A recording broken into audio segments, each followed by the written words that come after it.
bugün sizlere bir yerde Kamil'in müəllimi olacaq. Aşamalı müəllimi. Gördüğünüz gibi Kamil bronzdur. Mən söyləməsəm, buna indi altına veya elmasa necə çıxacağını öyrədəcək.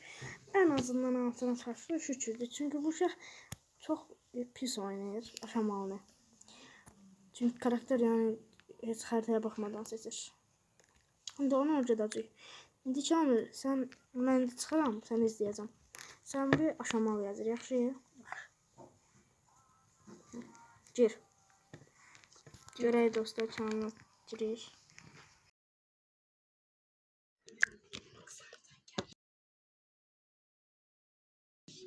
Murat burada ne seçim?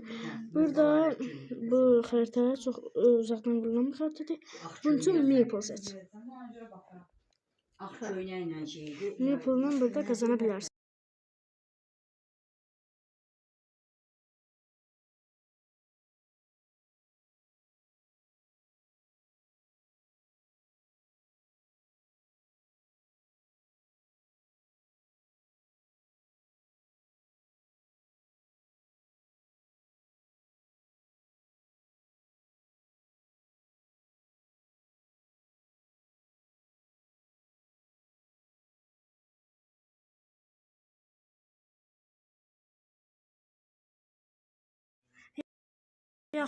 Yaxşı gedirsən, aferin.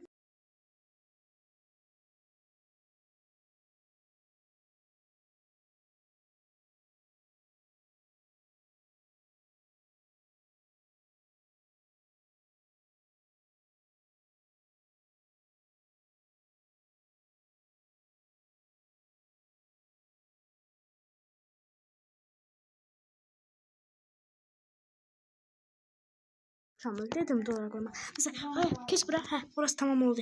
Şimdi burada aksesuar bas. Bastım. Ha. Ay sana da aksesuarı ora bas. Aksesuarı ora bas. Aksesuarı geri bırak koysaydın. Ne inirsən? Udur. Git kabağa oradaki şeye gir. Git kabağa oradaki şeye Lan ölüyorum lan. Şimdi bak.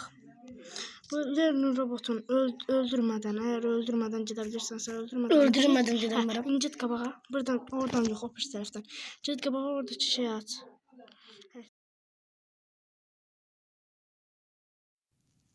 Kamil bak. Burada Maple yaxşı mənim dediyimi seçdim.